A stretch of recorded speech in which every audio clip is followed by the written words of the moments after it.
an accusation about Jay-Z and Diddy and a teenager, 13-year-old teenager. And we were speaking about just the statement. Right. The statement, you were saying you felt like that was calculated. That was, the statement is something you can tell it was written by a lawyer. Because there's a point where it kind of gets aggressive. He says, you're going to find out, like how I'll handle this. And that's an attorney want to be combative with another attorney. Nobody had hip-hop turns horror movie on their timeline bingo card, yet here we are. Because the moment people started whispering about an alleged ritual video, the internet didn't just react, it recoiled. The vibe flipped from jokes to jaw drops in seconds. Like somebody accidentally hit play on something that was never supposed to leave the vault. This wasn't a diss track. This wasn't a clever caption. This was the kind of claim that makes people stop scrolling mid-thumb and stare at their screen like, nah, this can't be real. And then the name everyone expected, and still wasn't ready for, entered the conversation. 50 Cent. Suddenly, the whispers felt louder. The captions got darker. And when those claims started orbiting Jay-Z, the tone didn't just shift, it collapsed. Because attaching anything ritualistic, even as an allegation to one of the most powerful figures in music doesn't spark curiosity. It sparks chaos. This wasn't a scandal anymore. This was a rupture. And whether the video was real, fake, symbolic, misread, or wildly exaggerated almost didn't matter, because the damage began the second people believed it might be something more. Once the internet smells secrecy, it doesn't ask questions. It kicks the door down. This didn't begin with proof. It began with unease, the kind that creeps in quietly, wearing ambiguity like a disguise. A caption that says too little. A clip that looks out of context on purpose. A comment that reads, "This feels wrong," followed by 100 replies arguing over why.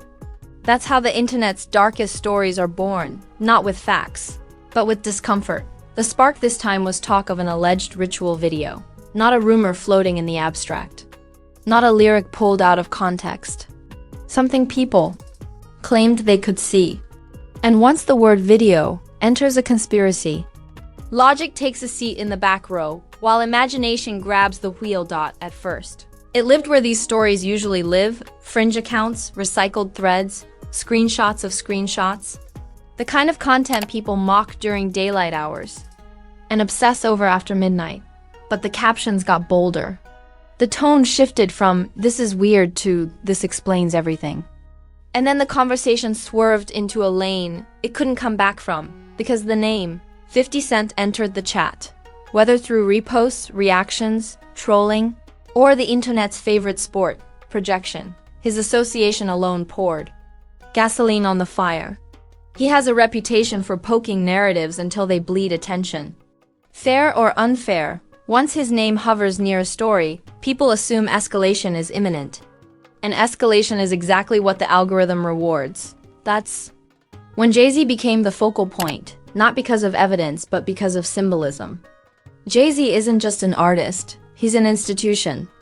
A billionaire, a blueprint, the embodiment of longevity and control. When allegations, especially dark, symbolic ones, brush against that level of power, the reaction isn't curiosity. It's disbelief mixed with suspicion. The first wave of responses tried humor as a defense mechanism. People joked that this sounded like a rejected horror script. Others said the internet had officially run out of ideas and was remixing decade-old conspiracies. Memes flew. Sarcasm spiked. The situation felt absurd enough to laugh at. Then the alleged video claims kept circulating. Each repost came with more confidence and less context. Where it came from, murky. What it showed, hotly debated. Whether it was symbolic art, edited content, or pure misinterpretation, ignored. Because once something is labeled footage, the audience treats it like a puzzle that must have an answer. Here's the dangerous part. People stopped asking whether the claims were accurate and started asking why they felt plausible. That shift matters. Because plausibility doesn't require proof, it requires a story that fits pre-existing beliefs. And the internet is already primed to distrust elites, institutions, and anyone who appears untouchable. Timing amplified everything. This didn't land during a slow cycle. where nonsense gets buried.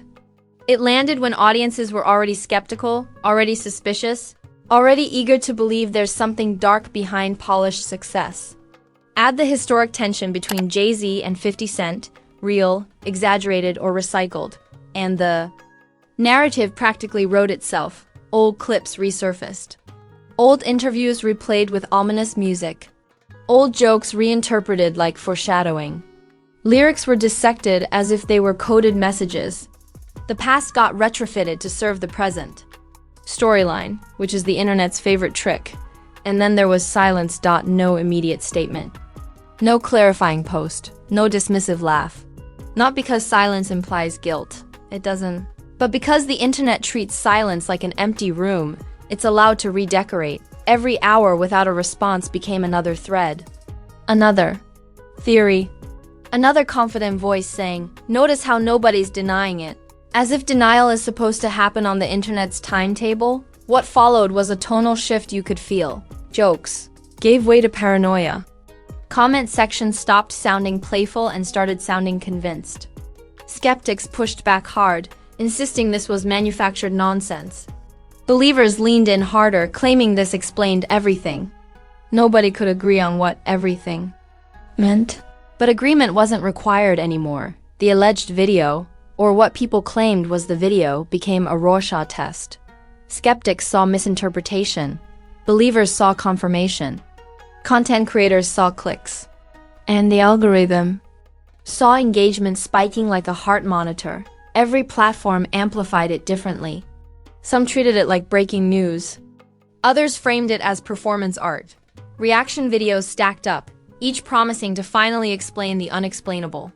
Nobody slowed down, nobody waited for verification.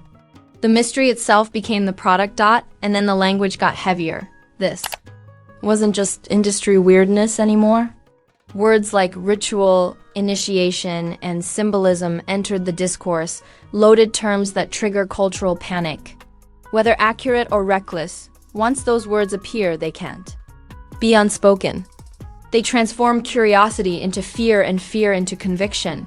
That's when narrative damage became inevitable, not legal damage, not factual damage. Narrative damage. Because once a story like this attaches itself to a name as massive as Jay-Z's, it doesn't disappear when attention shifts. It lingers. It resurfaces. It becomes shorthand in future jokes, future debates, future suspicions. And 50 Cent's gravitational pull, intentional or not, ensured the story wouldn't die quietly. When rivalry, fame, and conspiracy overlap, resolution is rarely the goal. Escalation is. By the end of this phase, it was clear the story had outgrown its origins. This wasn't about verifying a clip anymore. It was about power, belief, and how quickly speculation becomes conviction. When enough people want a story to be true, this wasn't the climax. This was the ignition. Because once a narrative like this breaks containment, it doesn't move forward in a straight line, it mutates. Once the rumor cleared the threshold from fringe chatter to mainstream timelines, the internet did what it always does when uncertainty meets appetite. It crowned itself judge, jury, and executive producer. Curiosity lasted about as long as a loading bar. After that, everything hardened into belief. Not cautious belief, loud belief. The kind that speaks in absolutes and treats doubt like betrayal. The shift was immediate. People stopped saying alleged and started saying, "Look at this." Clips were reposted with captions that read like verdicts. Threads multiplied, each one more confident than the last, as if repetition itself were proof. Context evaporated. Nuance was stripped away like dead weight. What remained was a story perfectly engineered for outrage. Memes arrived right on schedule. First as dark humor and then as darker insinuation. Screenshots were circled in red, arrows pointed at nothing. Slow-motion edits of unrelated footage were suddenly presented as connecting the dots. The internet wasn't analyzing anymore. It was myth-making. And myths spread faster than facts because they feel purposeful. What escalated this phase wasn't just the content. It was the reactions around it. Cryptic posts began to surface. Vague captions about truth, light, and darkness. Emojis doing a little too much talking. No names mentioned, but timing that felt deliberate. The internet treated every ambiguous line like a confession written in invisible ink. Once subtweets enter a story like this, the audience stops listening for answers and starts listening for signals. Content creators went into overdrive. Every channel promised the real explanation. Thumbnails screamed, titles whispered, background music turned ominous. The same 3 talking points got repackaged 100 different ways, each time with a new dramatic flourish. The alleged video became less important than the narrative gravity around it. That gravity pulled everything in. Old photos resurfaced. Award show clips were recaptioned with sinister undertones. Past collaborations were reframed like hidden chapters in a thriller nobody knew they were reading. History itself got edited in real time. And once history becomes malleable, anything can be made to fit the story. This is where public outrage turned into public obsession. People who had never cared about industry conspiracies suddenly had encyclopedic opinions. Comment sections transformed into battlegrounds between skeptics and believers, both sides accusing the other of being naive. Skeptics said, "You're seeing patterns that aren't there." Believers replied, "That's exactly what they want you to think." It became circular, self-sealing logic, the kind you can't debate because disagreement itself is treated as evidence. Silence from the people at the center became a character in the story. Every hour without a statement was framed as strategy. Every lack of denial was labeled suspicious.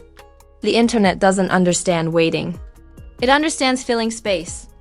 And it filled that space with assumptions so confidently stated they sounded official. What made this phase especially volatile was the way emotion replaced evidence. Fear, fascination, anger, and disbelief blended into a potent cocktail. People weren't reacting to what they saw. They were reacting to how the story made them feel. And once feeling takes over, the idea of checking facts feels almost insulting. The sarcasm sharpened. Jokes turned accusatory. Satire started sounding like belief. You could feel the shift when comments stopped saying "this is wild" and started saying "this explains everything." That sentence alone did more damage than any clip ever could. Then the outrage machine did what it does best. It expanded the target list. Artists, executives, collaborators, anyone remotely adjacent found themselves tagged, questioned, and dragged into threads they had nothing to do with. Silence was interpreted as complicity. Distance was framed as guilt.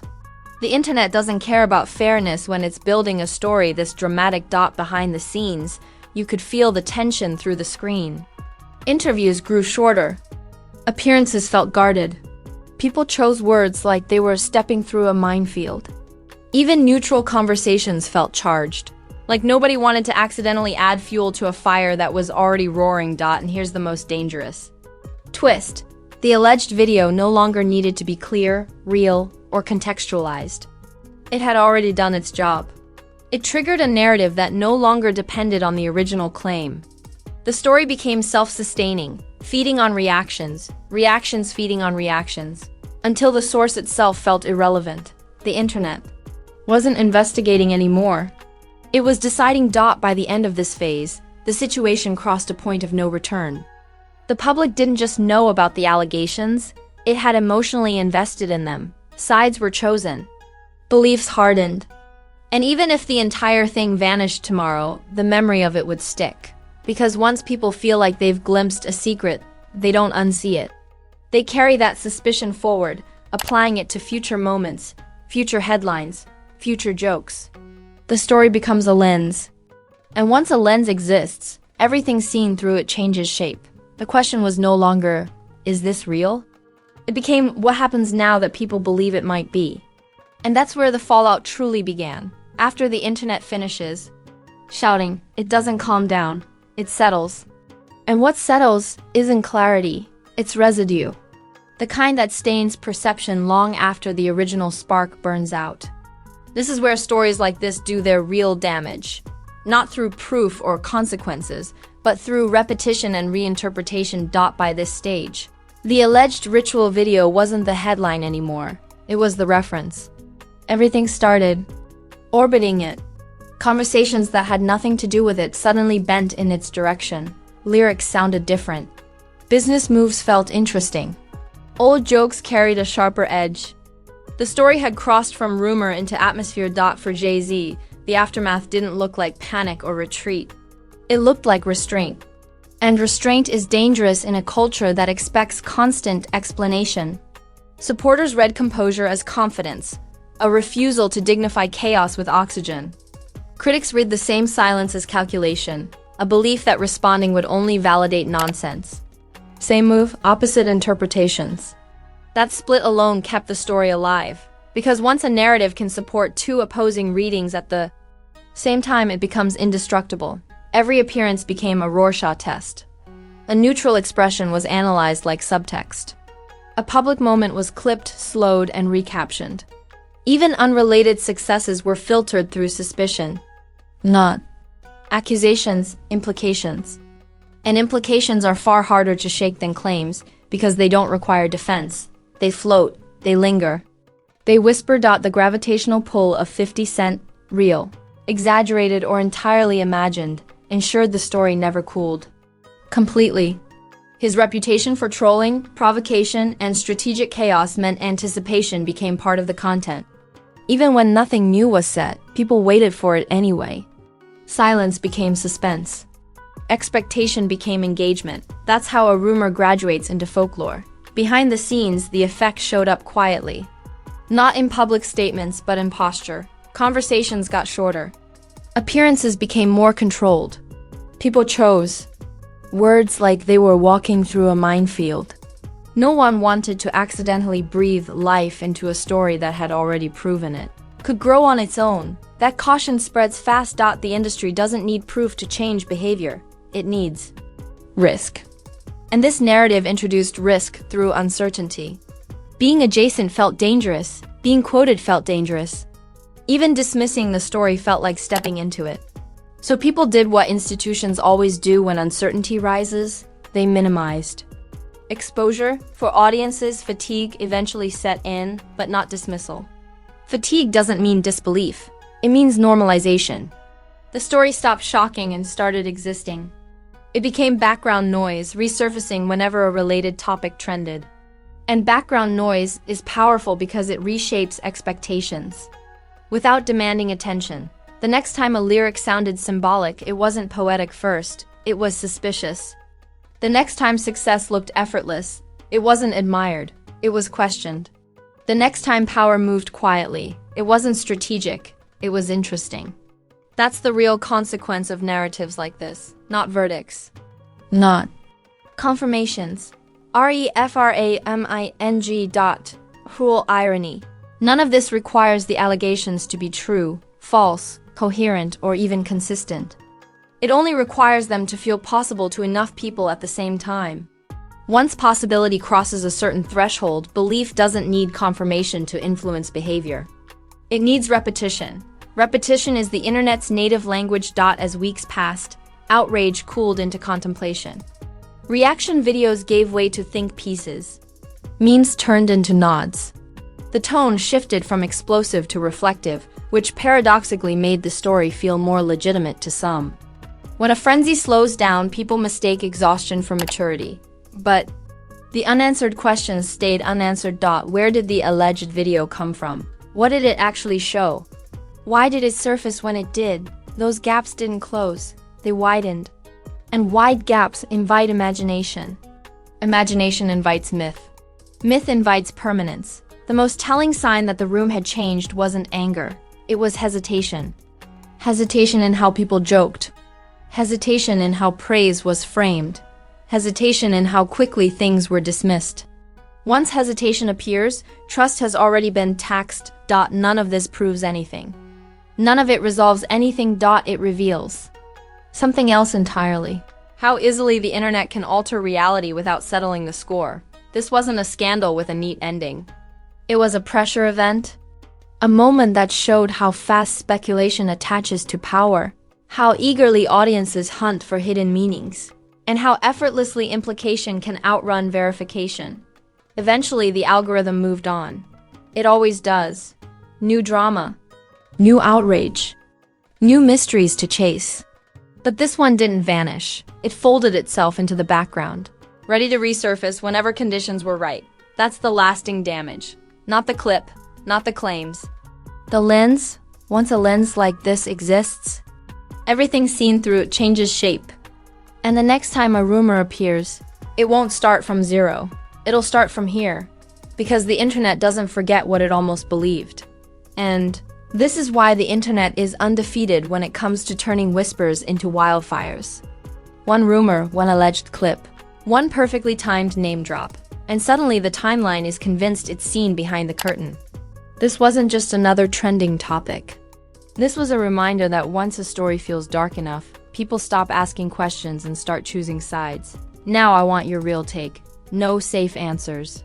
Do you think this was just another conspiracy spiraling out of control? Or does it show how fast power turns into suspicion online?